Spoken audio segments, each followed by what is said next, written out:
Kadang gua suka mikir, Min, apakah negara yang udah runtuh, terus berganti jadi negara yang baru? Ternyata sisa-sisa negara runtuh itu masih ada. Well, percaya atau enggak, ada negara yang secara teknis kayak gitu. Hah? Emangnya negara apa, Min? Hehehe. Yuk, kita bahas. Keliling dunia yuk. Hayu. Hola amigos, pernah gak kalian ngebayangin ternyata ada negara yang kita kira selama ini udah bubar, entah karena dikuasai oleh negara lain atau karena unifikasi, ternyata masih ada. Udah gitu, lokasinya di tempat yang jauh pula. Dalam sejarahnya, negara ini berlokasi di benua Eropa. Dan negara ini adalah Jerman Timur. Ya, sebelum Jerman yang kita kenal sekarang, dulu ada yang namanya Jerman Barat dan Jerman Timur. Dan bisa kalian tebak, meskipun sama-sama Jerman, tetapi keduanya sangat berbeda. Setelah Jerman kalah dalam Perang Dunia Kedua pada tahun 1945, wilayah Jerman dibagikan kepada 4 negara sekutu, yaitu USA, UK, Prancis, dan Uni Soviet, melalui perjanjian Potsdam. Alhasil, pada masa ini, Jerman sempat menjadi wilayah kondominium 4 negara, dengan satu wilayah yang ditinggalkan, yaitu Saarland. Meskipun wilayah Berlin ada di dalam zona Uni Soviet, tapi Berlin juga tetap dibagi menjadi 4. Pada prosesnya, UK dan USA menyatukan wilayah mereka di Jerman, dan menjadi kesatuan wilayah yang disebut Beetzone atau Bizonia pada tanggal 1 Januari 1947. Tujuannya untuk memajukan pertumbuhan ekonomi di wilayah barat laut, barat, dan selatan Jerman. Nah, pada tahun 1947 inilah terjadi juga yang namanya Perang Dingin. Kalian pasti tahulah itu apa. Tapi Mimin nggak bakal jelasin yang ini ya. Lalu Prancis pun ikut bergabung pada tanggal 1 Agustus 1948, sehingga wilayah ini menjadi Trade Zone. Bahkan suka dibikin jokes jadi Trizonesia. Dari sini udah mulai kelihatan bakal ada pemisahan amigos. Wilayah Jerman terbagi menjadi 2, baik secara administratif maupun ideologi. Singkat cerita, terbentuklah Federal Republic of Germany atau Republik Federal Jerman, disingkat FRG, atau yang biasa kita kenal sebagai Jerman Barat, pada tanggal 23 Mei 1949. Sementara German Democratic Republic atau Republik Demokratik Jerman, disingkat GDR, yang biasa kita kenal sebagai Jerman Timur, terbentuk pada tanggal 7 Oktober 1949. Jerman Barat termasuk negara blok Barat dengan ideologi liberalisme kapitalisme. Sedangkan Jerman Timur yang didukung oleh Uni Soviet sudah jelas menjadi bagian dari blok Timur dengan ideologi komunisme. Pada bagian sejarahnya, banyak warga Jerman Timur yang lebih memilih untuk pindah ke Jerman Barat, dan juga pada bagian wilayah Berlin. Banyak warga di Berlin Timur lebih memilih untuk pindah ke Berlin Barat pada sekitar tahun 1950-an, dikarenakan wilayah Jerman Barat yang mengalami pertumbuhan ekonomi lebih tinggi, sedangkan Jerman Timur justru mengalami krisis.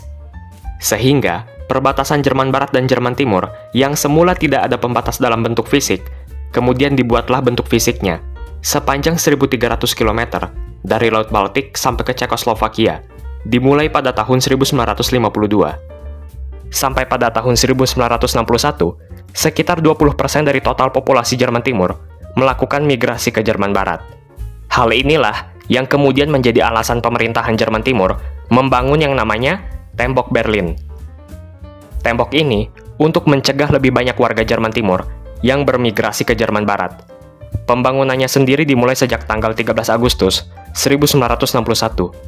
Dan pada tanggal tersebut, militer dan polisi Jerman Timur menutup perbatasan antara Berlin Barat dengan Berlin Timur. Tanggal ini sendiri dikenal sebagai Barbed Wire Sunday atau Stacheldrahtsonntag. Barbed wire sendiri adalah kawat berduri. Ya, pada tanggal tersebut mulai dipasangkan kawat berduri sebagai pembatasnya. Semasa Jerman Timur masih berdiri, negara ini memiliki kedekatan dengan negara Kuba. Ya, dikarenakan kedua negara ini sama-sama memiliki ideologi komunisme. Pada tahun 1972, Sekretaris Jenderal Jerman Timur, yang bernama Erich Honecker, melakukan kunjungan ke negara Kuba dan bertemu dengan Fidel Castro, yang saat itu merupakan Perdana Menteri Kuba. Fidel Castro memberikan hadiah kepada Jerman Timur, sebuah pulau milik Kuba seluas 7 km persegi, dan lokasinya ada di Teluk Cazon. Fidel Castro mengubah pulau itu, yang sebelumnya bernama Cayo Blanco del Sur, menjadi Pulau Ernst Hamann, dan kemudian memberikannya kepada Jerman Timur. Pergantian nama pulau ini menjadi Pulau Ernst Hamann adalah sebagai bentuk penghormatan kepada seorang politikus Jerman Timur berhaluan kiri, yang bernama Ernst Hamann. Pemberian pulau ini kepada Jerman Timur sebagai sebuah simbol persahabatan antara Kuba dengan Jerman Timur. Bahkan pemerintah Jerman Timur saat itu mengirimkan seorang penyanyi terkenal mereka yang bernama Frank Schubert untuk syuting video klip musik di Pulau Ernst Hamann. Jadi beberapa footage dari pulau ini nantinya akan ditampilkan sebagai bentuk dokumentasi persahabatan antara Kuba dengan Jerman Timur. Singkat cerita, seiring melemahnya pemerintahan Uni Soviet dikarenakan krisis ekonomi dan politik, dan akibat dari kebijakan Glasnost dan Perestroika, soal keterbukaan restrukturisasi yang dibuat oleh Mikhail Gorbachev, Presiden Uni Soviet saat itu, memberikan dampak juga terhadap pengaruh Uni Soviet atas Jerman Timur. Ditambah lagi, pas tanggal 2 Mei 1989, pagar perbatasan antara Hungaria dengan Austria dicabut, sehingga membuat lubang di antara tirai besi. Hal ini memungkinkan warga Jerman Timur untuk kabur ke Jerman Barat lewat Hungaria. Yap, dan hal ini emang terjadi. Pada akhir September 1989, lebih dari 30.000 warga Jerman Timur melarikan diri ke Jerman Barat lewat Hungaria.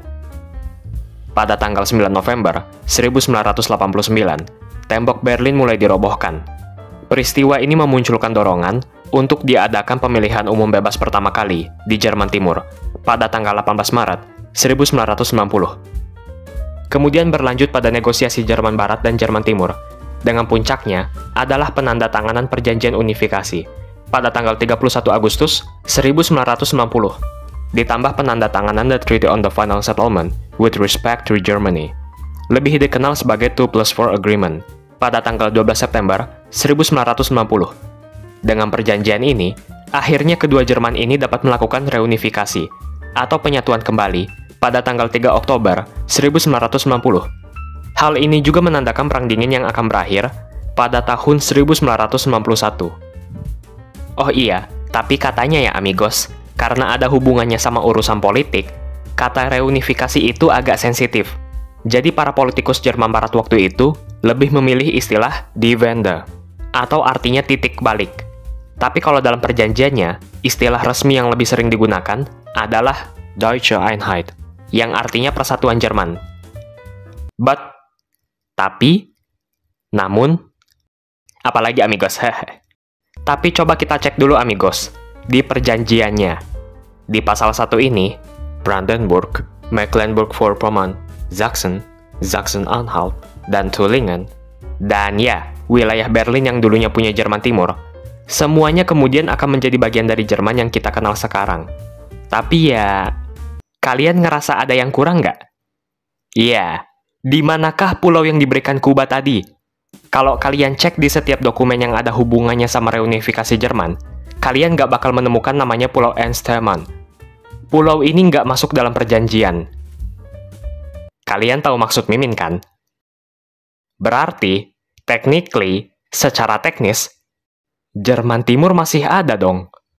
Tapi lokasinya bukan di Eropa, melainkan di wilayah Karibia, benua Amerika Utara. Jauh bener ya?